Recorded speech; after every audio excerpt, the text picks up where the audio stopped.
Hello, and welcome back to another episode. Today, we're exploring a question focused on personal touches and unexpected customer delight, my favorite topic. And here is today's question. I would love to welcome all new members with a personal touch, but they're scattered all over the world, and it seems too complex and costly. What are my options? So, to answer this question, I welcome to the show the founder of Handwrytten, David Wachs. David and I, funnily enough, connected a little while ago around the same time that one of my retention lab members and long-term one-on-one clients introduced me to Handwrytten. So the stars aligned, it was perfect timing. And I was really hooked by the clever ways that Josh uses Handwrytten in his membership business. So welcome to the show, David. Thank you so much for having me, Nadine. And it really is quite the coincidence. So that's amazing. And I'll have to Perfect reach out to timing. Josh after this and thank You him have to. for using Yeah. it. So before we dive in, why don't you introduce our listeners to the concept of Handwrytten, also who you are, obviously, and the bigger mission that you're on? Sure. So yeah, I'll start with me because it kind of ties in. So I've been running Handwrytten for 11 years now, but prior to Handwrytten, I had a text messaging company and we'd send all the way back to 2004 and we'd send a million texts a day for large brands in America, such as Abercrombie and Fitch and Toys R Us and Sam's Club. And I exited that company, and what I realized was what we were doing was great and it was working. I mean, when we'd send out an offer for Tropical Smoothie Cafe, they'd have lines around the block. So it works. But at the same time, I kind of saw the writing on the wall because everybody's receiving a million texts a day and a million emails, or technically they're actually receiving 134 emails and spending 24% of their time just managing their email inbox. Then you add Twitter, Facebook messaging, and all, and now 11 years later, Slack and Teams and all the rest. It's really just overwhelming. On top of that, nowadays we've got all the AI generated stuff flooding our inboxes thanks to companies like Instantly and all that are generating these cold emails by the millions. Handwrytten was really created to kind of break through that din of electronic communication where everybody's going into the electronic inbox. We wanted to tap the most unused inbox, which is the one at the end of your driveway, and really get into that short stack of handwritten notes you get a month. You only get 2 or 3 a month in the United States versus being in the hundreds a day in the email. A nice secondary effect is, people, it's my belief, and I'm sure you have a counter belief or an idea we can kind of go back and forth on, but I believe people buy based on emotion. They say they buy on with logic, but in truth, they're buying with emotion. And a handwritten note is a great way to tap into that emotion in a way that emails and text just simply don't do. I've never seen anybody print out a text message and stick it to their bookshelf, but people take their handwritten notes and they put them on display. It's crazy. Yeah. So that's really why we started Handwrytten, was to kind of make sending authentic handwritten notes as easy or easier than sending an email. Such a clever concept. And I can totally relate. I have conversations with my kids all the time. I have three kids ranging from 6 to 14, and they always complain how I get all the mail, which obviously are all bills and invoices and things like that. But I do receive thank you notes from businesses that I work with. So it is that element of surprise when there's something in my PO box or in my letterbox, and it just captures your attention. Like you drop everything else and just take a moment to Yeah, appreciate that personal touch. it's kind of like, when I get them in my inbox, I will put them at the back of the stack because I'll go through the bills and the junk mail first, and then I want to save the actual handwritten notes as kind of dessert. Mm. So, and I don't think I'm unique there. I think a lot of people do No, that. I Save the good actually stuff for last. I have my stash here next to my desk of thank you notes when I was speaking at a summit or worked with someone, spoke on a podcast. So I keep them. It's funny. Definitely such a clever concept. And yeah, inboxes are busy. People are just simply not paying attention to stuff that lands in inboxes the same way as they used to. So I'm a huge data nerd and audience research nerd. So when I looked into Handwrytten and came across your customer or consumer outreach survey, I think you call it, Yes. I was super intrigued. So I wonder whether you can share some of the firsthand findings with our listeners that stood out most to you when it comes to how consumers engage with handwritten content. Yeah. First of all, kudos to you for finding it. Very few Mhm. people do, but it's something we're really proud of because we're trying to be a thought leader in the consumer outreach space, not just handwritten notes, but try to think a little bit more broadly. So we've done this twice now, once in 2022 and again in 2025. We did a survey of 2,000 consumers, blind. We didn't know any of them. We just reached out through a survey company. And we asked them pretty much the same set of questions during both time periods. And the number one was, how do you reach? The first question was, how do you reach out to people? And it's no surprise that nobody's sending handwritten notes anymore. They're sending text messages. Text messages actually beat phone calls now, which is interesting. I can relate. Yeah. And then so that was not that surprising. I mean, Yeah. obvious, but those that are sending handwritten notes tend to skew more affluent. Now, none of this means they don't like receiving handwritten notes. It's just they don't tend to do it, which I get. I mean, why would you drive an ox cart when we have Mm. automobiles? The next thing we asked is what's the most personal form of communication? And we asked them, is it emails, phone calls, text messages, junk mail, handwritten notes, or I think that was it. And the answer actually was phone calls. But when we paired that with what's the most annoying form of communication, or what can be the most annoying, handwritten notes was the second most personal form of communication. We then asked them, okay, what's the most annoying form of communication? And again, phone calls was Phone number calls. one, and handwritten notes were the last. So if you're trying to walk that balance between highly personal and not annoying, handwritten notes are a great way to go. Also, probably to me, the most interesting, because we do have two time periods to compare against, we asked people if they felt appreciated by brands, and only 12%, or, whatever that is, 1 in 8 consumers really feel appreciated by the brands they buy from. This is down from 18% just 3 years ago. So I know it's percent to percent, but it's about a 33% drop in perceived brand loyalty, which is kind of frightening. So then we said, okay, well, you don't feel appreciated by brands. What if you did feel appreciated by brands? What would you do? And it was all the good stuff. It was spend more per purchase, purchase more frequently, rate and review more often, and refer more to friends and family. They would do all of those things if they felt appreciated. In 2025, they tend to skew more towards ratings and reviews and referring more to friends and family versus 2022. They buy more and buy more frequently. I think that's kind of a sign of the times in the States. People don't have as much money, but they're willing to serve as a influencer or advocate, and refer you around. So then we said, okay, well, what would make you feel appreciated by these brands? And again, we showed them a handwritten note, a printed letter, we said a phone call or a text message. And by and large, the number one way to make someone feel appreciated is through sending a handwritten note. So you can get all these great benefits of buying more often, referring more, rating and reviewing, and buying larger ticket items with something that is relatively inexpensive and kind of cuts through that dent. Yeah, it's such interesting findings and so in line with, as you said, budget shifting. Australia's the same. Yeah, Everyone's tight.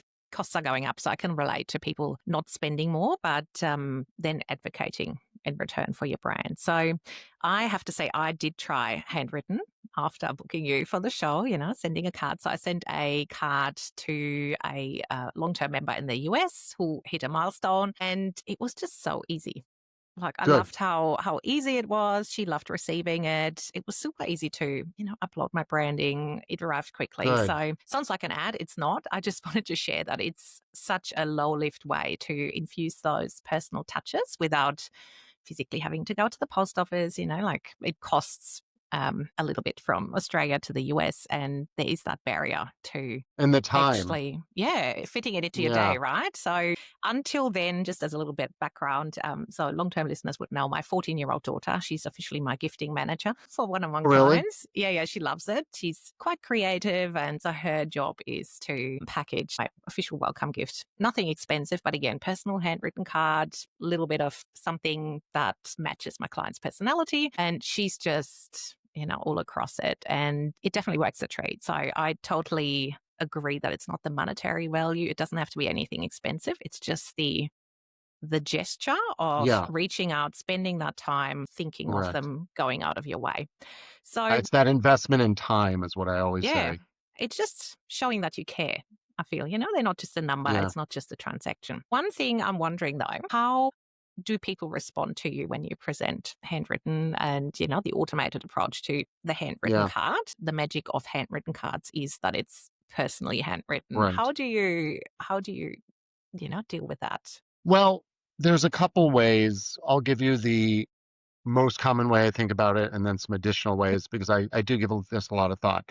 The most common way I say it is it's often not a question of handwritten with a Y, my company, Yeah. or handwritten with an I, the person doing it, right? It's often the choice of handwritten with a Y, my company, or nothing Mm, because you'll sit down as I did before having handwritten and you'll want to write a bunch of notes and you'll get through a small stack of them and you'll say, to hell with it. I don't have the time to yeah. do this. So it's really not the choice between, doing it the quote unquote right way, which would be the best way to do it. But if you're growing a brand, you just simply can't do it. So then the other choice you could do is you could hire a bunch of interns to do it or your 14-year-old daughter to do it. Yeah. Which is great, but it's also not you. And then you're just running the risk of, not with the case of family, but you're running the risk of spelling errors or poor handwriting after the fifth note or an employee going rogue and writing the wrong thing. A lot of nonprofits use like volunteers and they give them a lot of pizza to do it. So then you get pizza grease on the notes, whatever. So whether it's a robot that's consistent in style and approach versus a person, neither way, it's you. So, what I say, I'm kind of getting into my second level thinking here, you want to use AI for the mechanics, for the logistics to get the note out. You don't want to use AI for the intention. So we because we wanted to be first to market. You can go on handwritten.com and use the little AI assistant and it will write the note for you. But I rarely use that. I always just write the note myself. I mean, you need to put your intention into it. And I think that's the important part. And a lot of people will want to say, well, can I just connect Zapier to ChatGPT or can we go straight Zapier to your AI assistant and then out the door? And I say, we don't really do that. We don't want to run the risk of it sending a bad note, but I suppose you could through ChatGPT or whatever else and then connect it to us if you're really that dead set on it. But I think that kind of misses the point. You still want it to be your voice and your intention. We just use the robots to do it so that you can scale your outreach and your gratitude because it's great to thank 5 people, but isn't it better to thank 500? Or even during the holidays, you have a Christmas list and usually you'd only have time to get out 100 Christmas cards, but now you can get out 1,000 Christmas cards in less time and probably cheaper than getting out the 100. So it's just, how can we leverage you to be as gracious as possible with your sphere?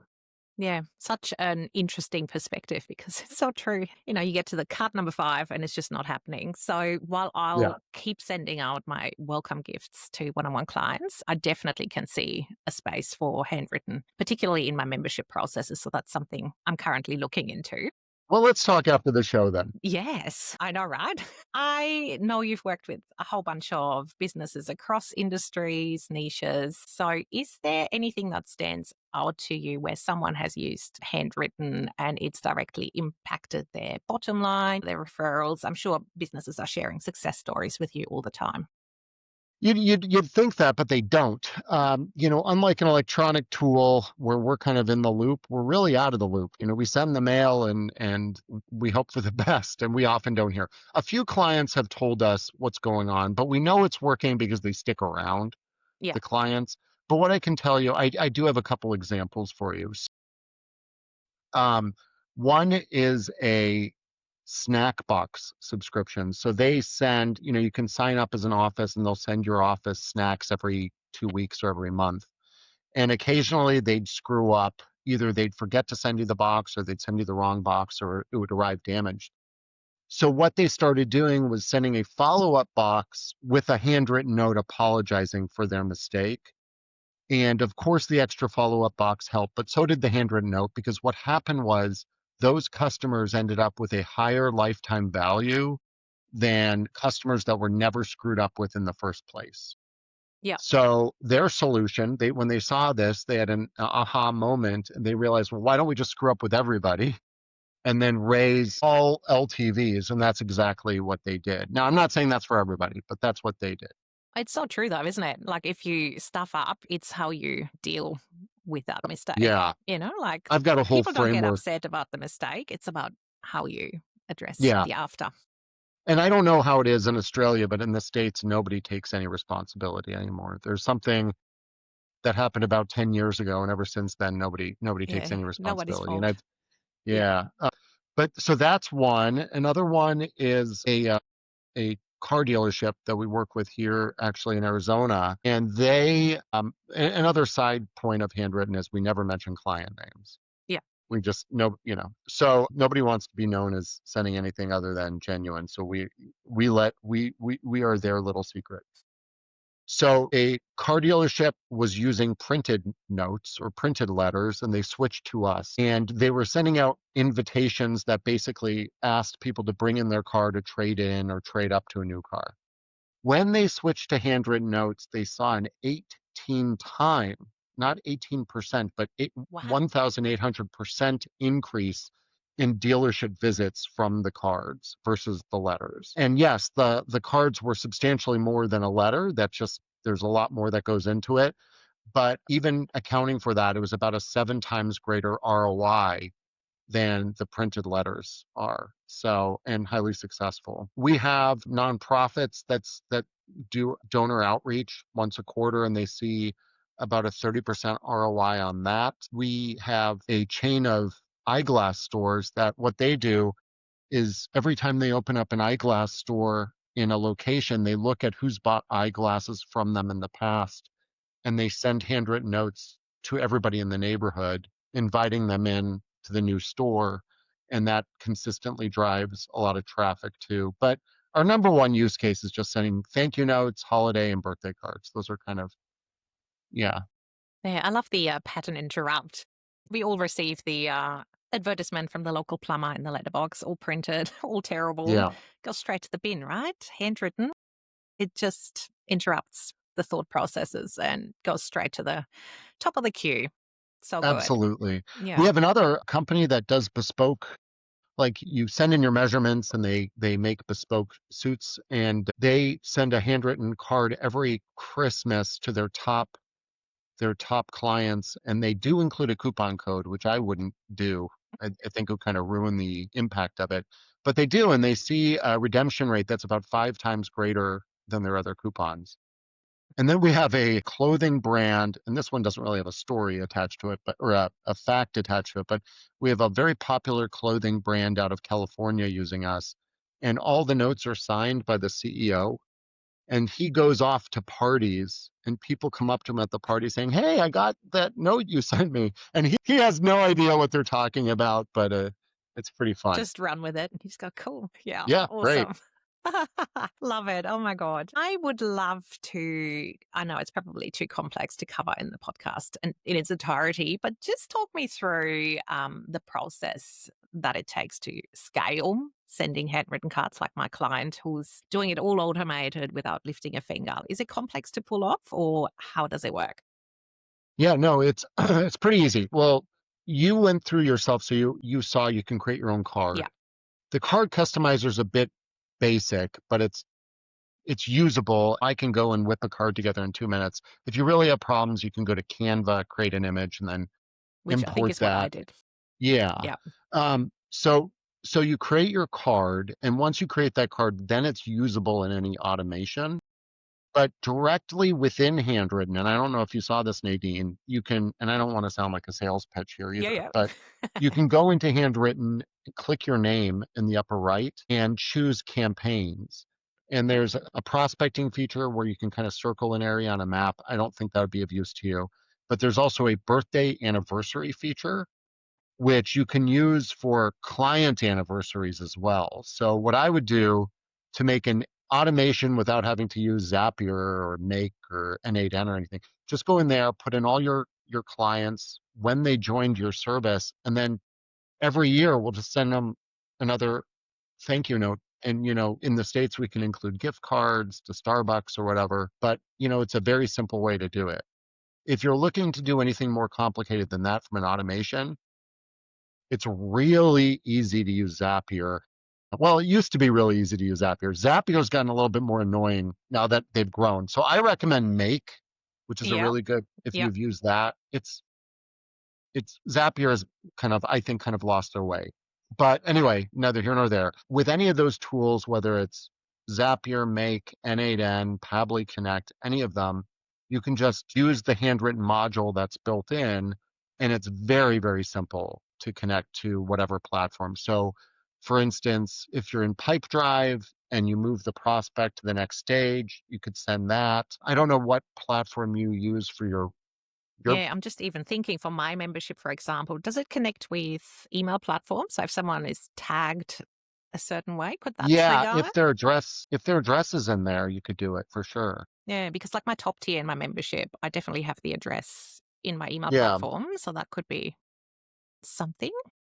The other My the brain other is thing spinning. you could do, and I don't know if people want to do it, but within Handwrytten you can, and again, I don't know, it gives away the secret a bit, but you can send them when you go into add an address to the address book, you could just add their email address and hit send, and then Handwrytten will actually send them a little email saying fill in your address, and then you get free credit. They get free credit for doing that. Hmm. But it gives away your Yeah. secret. Yeah. Yeah. And it's the unexpected that has the Yeah, highest impact, I reckon. So, but yeah, right. so cool. So I wonder, what is your favorite note that you have ever sent or ever received? If you had to pick one, what would that be? I have, it's not, I mean, it's a little longer than a Yeah. letter that a woman, a client from IKEA at my last company, she wrote me a whole glowing letter saying how great we were. And I've got that letter framed behind me. It was so amazing to see somebody to take the time to spread that type of gratitude. So that I would say that, but other notes I've received, what I would say is one of our clients during COVID was sending out notes to people that called into their customer service, and somebody called them back crying because they felt seen, and during COVID they were all isolated. So it kind of broke my heart. But and I don't, I think it's just a sign of the times with COVID and everything. Yeah. Um, as far as I mean, quite frankly, I found an old love letter from when I was like 13 that has lipstick marks on it, so I keep that Love one it. as a nice little keepsake. But no, I mean, that type of thing. There's Nothing probably a too few. serious. Yeah. Yeah, But it's funny how a certain type of notes they stand out and yeah, they leave a yeah. mark. Yeah. Awesome. So you might not have listened to the show, David, which is totally fine, but I ask all my guests one question. So if we flip the coin and have a look at you personally, what is the top customer experience obstacle, question, headache you have and would love either me or a guest expert I invite onto the show to answer for you? For us, it's really as our clients grow, how do you continue to stay on? I mean, and I don't know how, scales of business are all different, but we've Yeah. got, tens of thousands of active clients. How do we stay in touch with them and reach out to them in a reason? I mean, obviously we can send them handwritten notes, but Yeah. how do we stay in touch with them in a frequent basis where they know they're being looked after and cared for versus just spamming them with emails? That's what we're talking about here internally is, we really want to grow. It's not like we have a retention problem. We just want to cultivate the clients we have, obviously upsell them, but also just provide better service. Staying front of mind is so hard, right? Because once they've been there, it becomes business as usual. Love the question. Let me see who I can invite to look at, scaling while still having impact. Yeah, the problem is everybody, selling is so sexy, right? Like, oh, Mm, the return on ad spend, the new client, all these dashboards you build in HubSpot or whatever. That's all sexy, but the dashboard for client retention is not as there's not as much fireworks around it. And yeah, because it loses focus, even though it's more important, the most one of the most expensive things is acquiring a customer. It's, why not just cultivate the relationships you have versus go out and get new ones? I 100% agree, which is why my membership's called Retention Lab. I'm Yeah. on the mission to Amen. get people in. So you're on the same wavelength here. Thank you so much for coming on the show, David. This was such a good chat. I'm sure listeners have tons of ideas. And if you want to check out Handwrytten, please do so. I've added a link to the show notes here to make it super easy for you. And as it happens, my one-on-one client and Retention Lab member, Josh, is actually coming into the membership in December to share the automations that he uses to look after his members in his membership business without lifting a finger. So if you're curious to look behind the scenes, make sure you join us in the lab. And if you enjoyed this episode, make sure you leave a review, hit subscribe, follow in all the places. Thanks so much for tuning in, and I will see you next week.